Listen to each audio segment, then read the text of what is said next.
જય શ્રી કૃષ્ણ. શ્રીમદ્ ભગવદ્ ગીતા શ્લોક નંબર 11. અયનેષુ ચ સર્વેષુ યથાભાગમ વસ્થિતા ભીષ્મમ એવ અભિરક્ષતુ ભવંતઃ સર્વે એવ હિ. અહીંયા દુર્યોધન ગુરુ દ્રોણાચાર્યને જ કહે છે કે આથી બધા વ્યૂહદ્વારો પર પોતપોતાની જગ્યાએ રહેલા તમે બધાએ સજગ થઈને ભીષ્મ પિતામહનું બધી બાજુથી રક્ષણ કરો.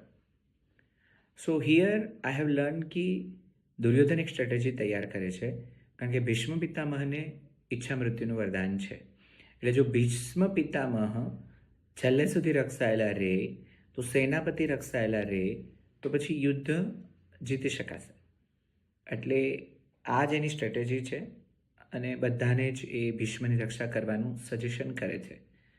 તો અહીંયા મને ખબર પડે છે કે મારે પણ કંઈ પણ કરતાં પહેલાં મારી જાતને વોટ, વેન, વેર, વાય એ પૂછીને એક સ્ટ્રેટેજી તૈયાર કરવાની છે. હું કેવી રીતે કરીશ, ક્યારે કરીશ, કોને મળીશ, કોને વેચીશ, કોને કહીશ, કેવી રીતે કરીશ. So this is how WH ક્વેશ્ચનથી એક સ્ટ્રેટેજી તો બની શકે. Try by your own. Thank you.